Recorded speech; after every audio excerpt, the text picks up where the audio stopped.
الشيطان الرجيم. بسم الله الرحمن الرحيم. ما قلت لهم إلا ما أمرتني به أن اعبدوا الله ربي وربكم وكنت عليهم شهيدا ما دمت فيهم فلما توفيتني كنت أنت الرقيب عليهم وأنت على كل شيء شهيد. إن تعذبهم فإنهم عبادك وإن تغفر لهم فإنك أنت العزيز الحكيم.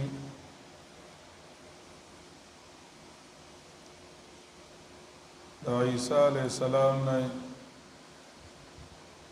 نفی د الوهیت کولا او عاجزی د عیسی علیہ السلام هغه بیانولا. عیسایانو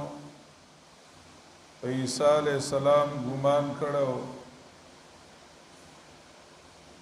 چې دا الہ دی، کارساز، متصرف او مددگار دی. الله رب العزت دا عیسی علیہ السلام د خلی بیان غ ذکر کړي. دا عیسی علیہ السلام د خلی بیان چې د قیامت په ورځ کما خبره کوي آغا نن منگ دا دنیا کی ذکر کولا.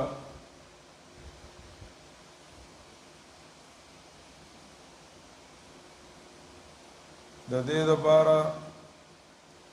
چه کم خلق غلط شویو او عیسی علیہ السلام لے مرتبہ دا الوهیت او دا خدای توب ورکڑی وا.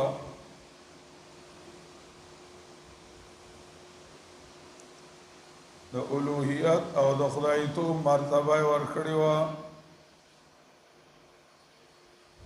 چې هغه د خپل عمل نه او د خپل کردار نه توبه وباسي او د الله په یووالي ځان پوه کړي.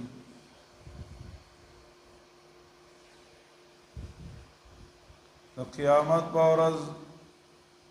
د عیسایانو د شرمولو لپاره چې الله رب العزت عیسی علیہ السلام ته وایي چې تا خلقو ته د خپل الوهیت دعوت ورکړو، خلقو له دعوت ورکړو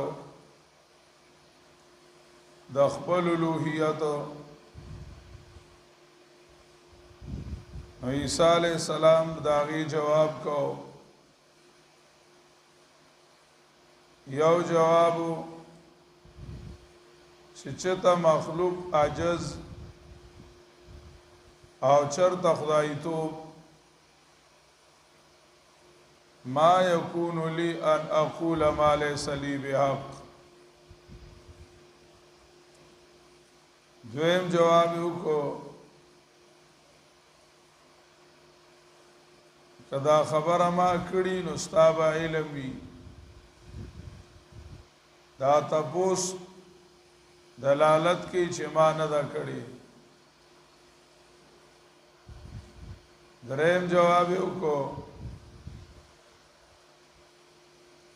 تعلم ما فی نفسی ولا اعلم ما فی نفسک.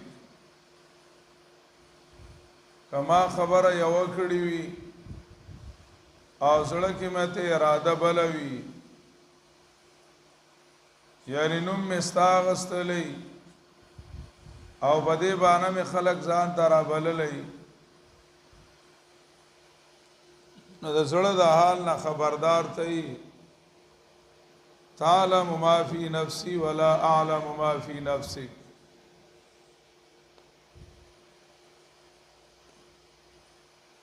سالورم جواب کی ما چې کومه مسلې له دعوت ورکړو هغه مسله چې تا ما ته ویلې و چې تا ما ته کومه مسله ویلې و ما دا هغه دعوت ورکړو ما قلت لهم الا ما امرتني به تا مال دعوت را کړو او ما ته دی وحی کړو حکم دی کړو چې خلق ما طرف تراو بالا دا الله عبادت طرف تا نو ما خلق را بللیو طریقہ کار زما داو چې ما بستا احسانات یادول ربي وربكم ربي وربكم ستا احسانات به مې یاد کړل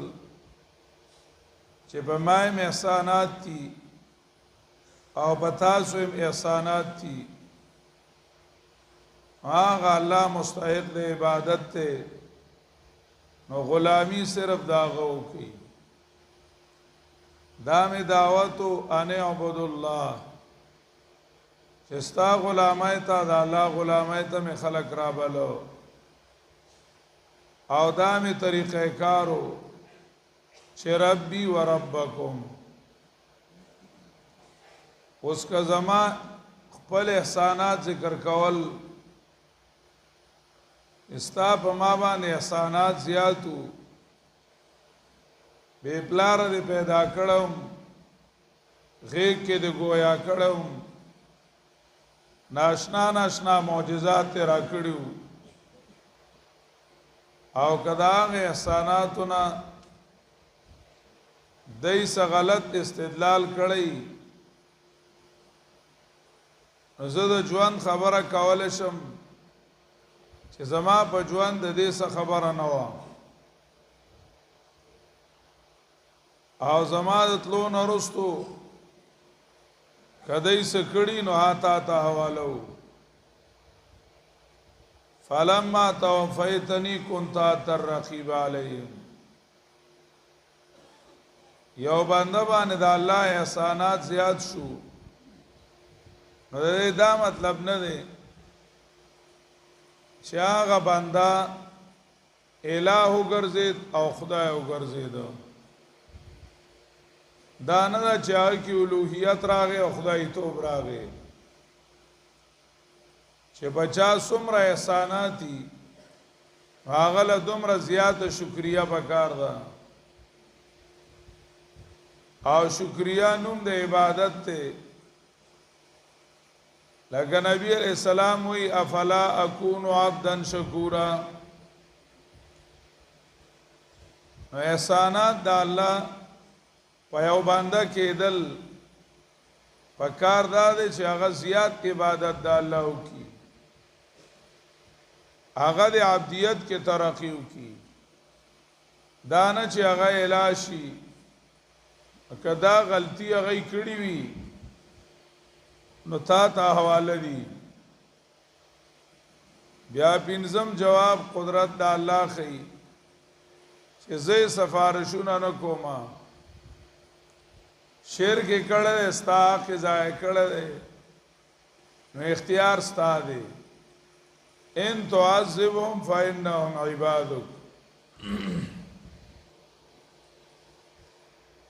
ما قلت لهم الا ما امرتني به ما ندی ویلی دیتا مگر آغا چتا حکم کڑے ماتا داغی چتا را تا کم حکم کڑو او دا حکم طولو انبیاء تو لکا سورت انبیاء آیت نمبر 25 وما ارسلنا من قبلك من رسول الا نوحي الیه انه لا اله الا انا فاعبدون چې عبادت صرف د الله حق ته او صرف د الله عبادت کوي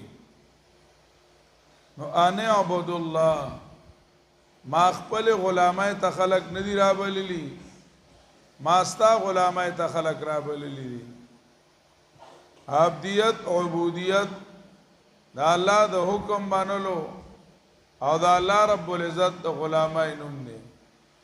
ما دا ندی ویلی چې خلق او تعلق د ما سره راشي او خلق د زما غلامان شي زما ډر دی ونی او زما تعظیم لیکي زما تعظیم لیکي او دا د عیسی علیہ السلام دعوت سورۃ آل عمران سورۃ مریم سورۃ زخرف دریواړو په یو ټکو ذکر کړل دی ان الله ربي وربكم فاعبدوه هذا صراط مستقيم من دا الله د احسانات د لاندې او بکار دا چې تعظیم او غلامی دا الله کو فاعبدوه هذا صراط مستقيم ربوبیت دا الله با عیسی علیہ السلام دلیل کو او عبادت دا الله هغه به مدعا کړه عبادت ته خلق را بلو ان عبد الله دا چې عبادت کوي صرف دا الله دلیل سده ربي وربكم چاغه احسان کون کې ما سره او احسان کون کې تاسو سره ما سره مې احسانات دي او تاسو سره مې احسانات دي یعنی ما دلیل کې دا ربوبیت ذکر کړل دی اوس چې دی غلط استدلال کړی وي چې ما احسانات ذکر کړی وي او دی د احساناتونه غلط استدلال کړی وي وَكُنْتُ عَلَيْهِمْ شَهِيدًا مَا دُمْتُ فِيهِمْ زوما پدی باندې حاضر او گوا ما دمت فیهم تر سو پورې چې وم پدی کې چې سو پورې پدی کې وم دا نوې چې زه گوام او پویم چې سو پورې چې زه ژوندې وم دا کله کله بنده ژوندې وي خو ملګرو سره ناس نوي دا غي د حال نه خبردار نوي دا غي د حال نه خبردار نوي یعنی چې دای سره وم نو د دې د حال نه خبردارو ترغه پوری زما د معجزاتنا او د احساناتنا دا خبره نه ورایستلې چې عیسی علیہ السلام الہ دی عیسی علیہ السلام الہ دی او دا الله رب العزت زید نعوذ بالله دا خبره نه وکړي زما د اغستلو نرستو او د وفات نرستو یې سویلی نه نگرانی ستاده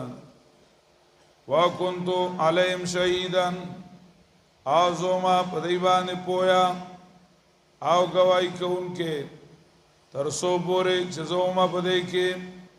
پاو کې چواغ سلام تا فلما توفیتنی پاو کې چواغ سلام تاسو دلتا توفیتنی یو مطلب دا دی چې کله تاسو واغستلم قبستنی توفیتنی رفعتنی یو مطلب دا دی چې کله تاسو د دین اوچت کړم او پورا دی واغستلم اسمان تلاړم نو دغه نه پس ما ته پته نشته چې دې سو ویلې دي اگر عیسی علیہ السلام د پورته کېدو نرستو تقریبا اتیا کال رستو د عیسی علیہ السلام په دین کې تحریف شروع شو تراغ پورې صحیح نو فلما توفیتنی کله چې دې زه پورا واغستلم او کله وفات معنا شي دا خبره د قیامت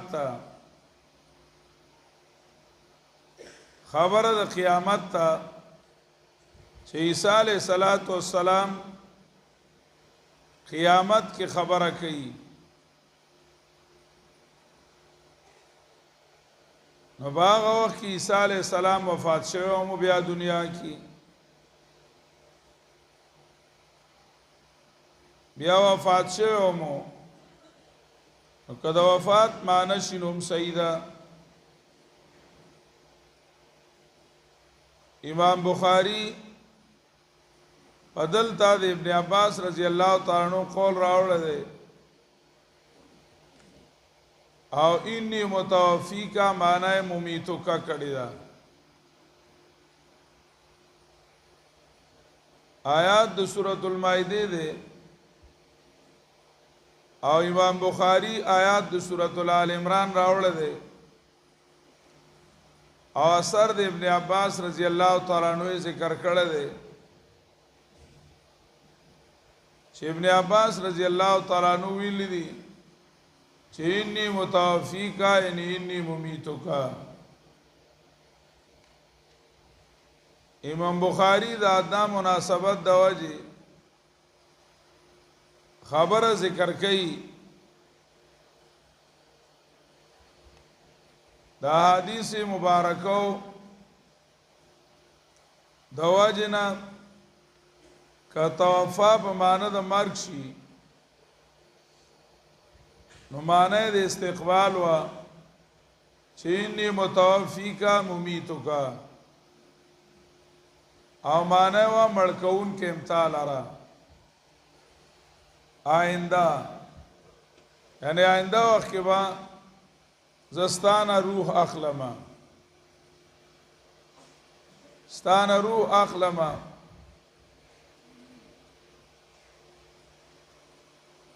حالی معنی د روایتو په مناسبت سره نه صحیح کیږي ځکه د ډیرو حدیثونو نه او د آیاتونو نه دا استدلال لري چې عیسی علیه السلام الله رب العزت اسمان ته اوچت کړی دی ورافعک الی بر رفع الله الیه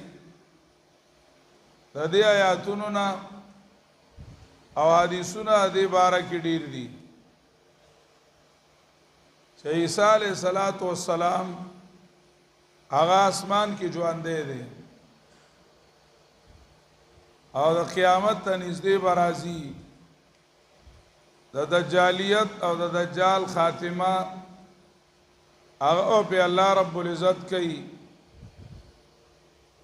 او دې ځای کې هم کړه توفی معنا پورا غستل شي دغه چې عیسی علیه السلام واغستل شو نو بیا شرکیات شروع شو دا به اولاوی فلما توفیتنی پاو کې چواغستلم تاسو ته الله نگران او نگهبان په دی باندې بیا الله نگرانی ستاده وانت علی کل شیء شهید او ته الله پاره سبحانه حاضر ناظر ارس تا تخاری گواهی وانت علی کل شیء شهید عیسی علیہ السلام چې شهید ځان لویلو هغه مقید کړو چې شهیدم ما دمت فیهم زه حاضر ما پویا گواهم تر سو پورې چې بدی کې وما او دا الله د پاره چې شهید راوړي ها مطلق راوړي او عموم نه وانت علی کل شیء شهید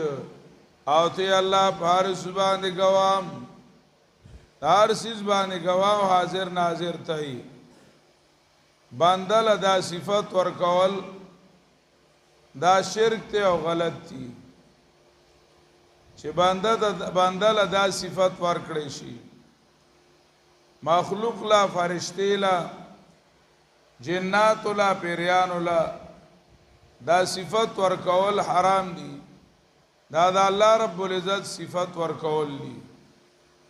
دغه پار س گواه او حاضر ناظر الله دی انبیاء کرام ملائک دا هر ځای کې حاضر ناظر نشي کېده د دې وجنا زمونږه د فقه مسله ده فتاو ذکر کړی دا علمگیری وغیرہ که یو سړی یو جنې سره نکاح کوله او باغ نکاح کی ویل چې خدا و رسول را گواه کردم یا ویل چې خدا و رسول و فرشتگان را گواه کردم نو یکفرو یو سړی دا ویل چې الله پیغمبر یا الله پیغمبر او ملائک په دې نکاح باندې گواه کوما وی دا مسلمان نه دی دا مسلمان نه دی ځکه رسول او ملائک ارزای گواه کېدل نشي حاضر ناظر کېدل نشي دا د ناپوهه عقیده ده بار الرائق کی ذکر کړی دي چې معنی اعتقادا ان ارواح المشایخ حاضره تعلم یکفر چې دا چا دا عقیده وي چې د بزرگان روحونه هر ځای حاضر ناظر دي هغه پوېږي په حالات د دنیا باندې نو دا هندواني عقیده ده د هندوانو دا د مسلمانانو ایمان نه دی ځکه دا الله سره شریک او صدر پیدا کول دي دا سه خبرونه ځان ساتل پکار دي دا الله صفاتونه پیجندل پکار دي او دا الله رب العزت د حق چې دی نو مخلوق لا ندي ورکول پکار وانت على كل شيء شهيد او ته الله بار سبحانه پویا او گواه حاضر ان تعذبهم فانهم عبادك وان تغفر لهم فانك انت العزيز الحكيم دا پنځم عیسی علیہ السلام قدرت دا الله ذکر کوي دای غلطی وکړه او مال د الوهیت صفات راکو شرک یو کو ستا مجرمان دي ستا مجرمان دي اختیارات او قدرت ستا دي سوق در نه تپوس نشي کوله چې عذاب ولا ورکای ستا حق ضایع کړی دی زګه بندگان ستاو او غلامی د غیر کړی دا احسانات د ستالان دیو او شکریا او غلامی د غیر ادا کړی دا نو مجرمان دي قدرت ته ده که معاف کای نو څوک درنه تاسو نشي کوله نو ان تعذبهم قانون الهی ده مشرک لا عذاب دا الله قانون دی او ان تغفر لهم دا قدرت الهی دی دانا چې دا شفاعت مشرک لره عیسی علیہ السلام دا الله قدرت کار کوي دانا چې مشرکان له سفارش کې او شفاعت کوي ان تعذبهم فانهم عبادك کتا الله سزا ورکړي دی لرا یقینا دی مجرمان ستا دي عبادک ستا مجرمان دي یعنی اوستا بندگان او کړي بندگی د غیر دا او جرم کړه دی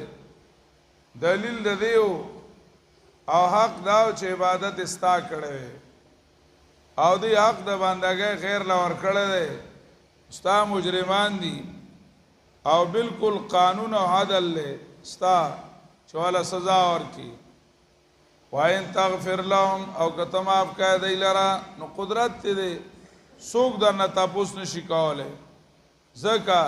چفائنکا انت العزیز الحکیم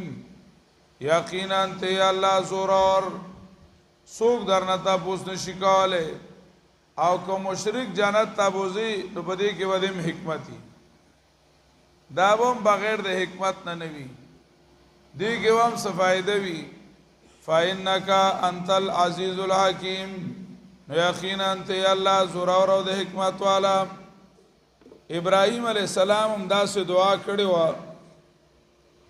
خو الته تتمه بدل ده. سورۃ ابراهيم آیت نمبر 36 سالور دیرشم. فمن تبعني فإنه مني ومن عصاني فإنك غفور رحيم. چا چې زما تابعداري وکړه نو هغه زما نه دی او چا چې نافرمانی وکړه زما نو ته معاف کوونکی. فإنك غفور رحيم. او عیسی علیہ السلام وی ان تغفر لهم فإنك أنت العزيز الحكيم. یو فرق دا دی چې عیسی علیہ السلام خبره په قیامت کې کوي نو قیامت کې مشرک کې د بخلو ځای نشته. نو عیسی علیہ السلام فإنک انت العزیز راوړو فإنک انت العزیز راوړو. او ابراهیم علیہ السلام خبره دنیا کې کوي نو دنیا کې چې الله د توبې توفیق ورکړي نو معاف کېدل شي. هلته وی فإنک غفور الرحیم. دویم ادا ده چې عیسی علیہ السلام د چا باره کې خبره کوي نو هغه مشرکان دي او ابراهیم علیہ السلام چې د چا باره کې خبره کوي ومن عصانی فإنک غفور الرحیم.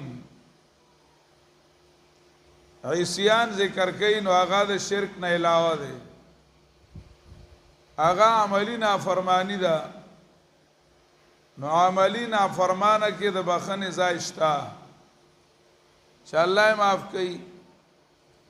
او چې کوم اعتقادي مشرک دی او کله هغه باره کې فإنک غفور ویلوي مطلب دا دی چې عیسی علیہ السلام مشرک له سفارش کوي. عیسی علیہ السلام مشرک له سفارش نه کوي قدرت د الله ښکارا کوي. وَإِن تَغْفِرْ لَهُمْ او کتماف کہہ دی لرا یقیناً تے غالب زورور الحکیم او د حکمت والا. واخر الک یو مریض دے اغلا وینه پکا